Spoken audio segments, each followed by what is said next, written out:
actor, singer, and all-around famous guy Jamie Foxx is being sued for an alleged sexual assault happening at the New York bar back in 2015. This is significant, obviously, but the situation has a bigger problem surrounding it that I want to talk about. But first, before we jump into my bigger issue with this entire thing, the lawsuit itself. This is the lawsuit itself. In this lawsuit, this anonymous woman, Jane Doe, alleges that Jamie Foxx groped her at a rooftop lounge in New York back in 2015. And she also alleges that this assault left her traumatized and humiliated. And interestingly enough, she is also suing a lot of other people, including Jamie Foxx, then Catch New York and Roof, which is the company where it happened, Catch New York Incorporated, which is the company that owns the rooftop lounge, Mark Birnbaum, who is the co-founder of Catch Hospitality Group, which is the holdings company that owns the rooftop lounge, and then additionally the corporate managers, I believe, and then some other people, and then also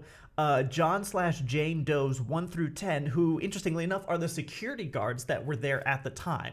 Basically, her allegations against these people are they had a duty to provide a safe environment for her to be able to hang out and have a good time. And by not doing so, because she was assaulted by Jamie Foxx, they failed in those duties. And as such, the co-founders of the holdings companies, the company itself, the security guards, and Jamie Foxx are all liable because she had a reasonable expectations of being able to enjoy a nice, safe evening on top of a rooftop bar at 1 a.m, and that was not delivered on. So that's the lawsuit. But my problem with it is not so much the lawsuit itself, because, you know, every celebrity ever, it seems like, is being accused of this kind of a thing, so it's no surprise that one more person is being added to that list. And for those of you who are curious why she's called Jane Doe, there's a confrontation clause in the Constitution that says you have a right to know your accuser, and I looked into a little bit more, and it looks like in a lawsuit, if a person's identity is not known when the plaintiff is in the suit, the plaintiff might be listed as Jane Doe. Further, those who wish to conceal their identity in a lawsuit due to personal nature of the claim, such as sexual assault or abuse, which this is, might use a name such as Jane Doe if the court permits it. So just a little side tidbit, but my concern is not so much the lawsuit itself, because that's when we'll talk about that in just a second. That's pretty much fine. There's courts involved, lawyers, judges, so on and so forth. My concern is the reaction to it, and specifically in the reaction in the form of the Twitter comments. And I know, sky's blue, the grass is green, the Twitter is a horrible cesspool of echo chambers, but bear with me here. The people's replies to this lawsuit from this Culture Crave Twitter post are pretty concerning. Now, you can fact check me on these, that these are all top replies from this lawsuit. Feel free to go through for yourself and comment if you think I misrepresented what people are saying generally, but these are the top ones. The first one is, at this point, everyone is getting accused of something, LOL. Well, no, they're not. And also, this phrases it as if it's a bad thing that people are being accused of this, but really, we should be seeing it as a good thing. For far too long, celebrities have been able to get away with committing these kinds of atrocities because they were celebrities in positions of power, and the people who they assaulted were basically scared to go after them. So the fact that this is happening, and we're seeing it happen more, even though it's definitely not happening to everybody, as the tweet says, this is not a bad thing. Accountability is a good thing. If we move on to more, another allegation, Absolute Cinema throwing his hands up, but it should never be too tiresome to investigate a potential sexual assault. If it's fake, then the person who brought the fake sexual assault should absolutely be punished for that. But everyone deserves due process on both sides of the situation. Both the accuser deserves due process to be able to prove her allegations, and the accusee deserves due process in order to be able to legally, in the court of law, refute those allegations. And this next one I thought was the most interesting. Let there be an investigation, and then we can decide who to support. Remember Johnny Depp? Well, first of all, the Johnny Depp example is a terrible example. One of the reasons that Amber Heard looked so bad in that trial was because a lot of the evidence that she wanted to put forth was not permitted into the trial. And as such, Johnny Depp had all the evidence. She basically had none of the evidence, and her lawyer was made to look the fool.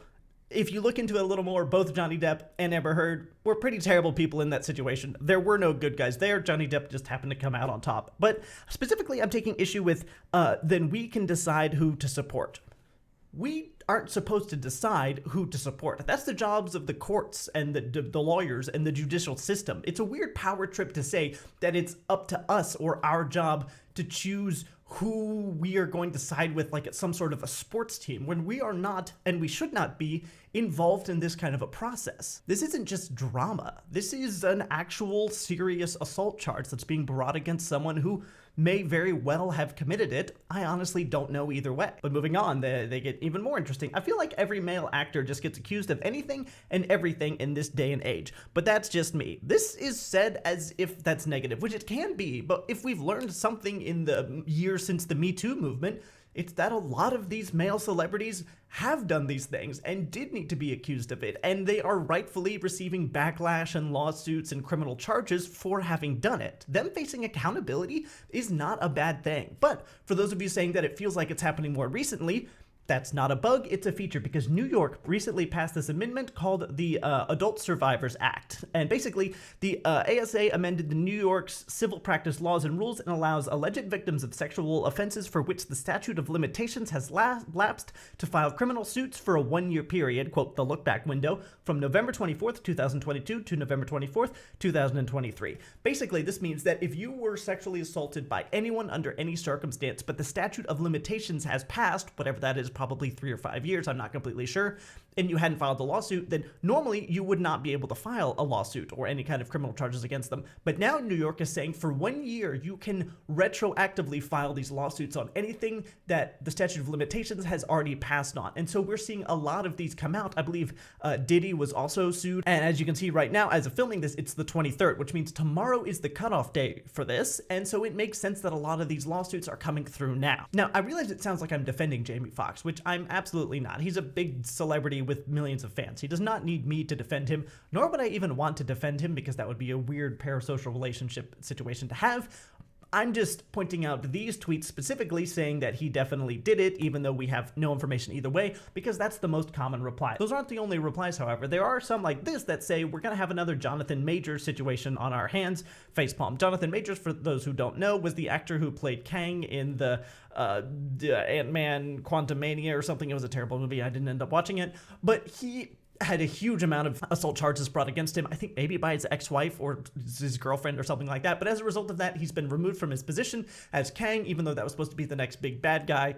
And they're comparing that to Jamie Foxx. But this reply presumes guilt. But it's so far just a lawsuit with no reply from Jamie Foxx's side, and nothing has been verified. That's what the entire judicial system is for. So to presume guilt or innocence is absolutely the wrong call. Now, we hear a lot of times in media and pop culture, innocent until proven guilty. But that, I want to stress, is just for a criminal court of law. My preference is to go by a different guideline. No opinion until both sides have spoken. Because even if it looks like someone definitely did something, everyone deserves a chance to respond. Even with something as extreme as like the Dream allegations or the Colleen Ballinger situation, it's important that we have no opinion on the situation until everybody has said everything that needs to be said, and then we can start to make calls and decisions for stuff that's drama related. And then for something that's criminal related, we need to call on the local judicial system and the courts, federal if it's applicable to that level, and have those people in prison. So that's the drama with Jamie Foxx. If anything comes of it, I'll definitely let you know. Thanks for watching.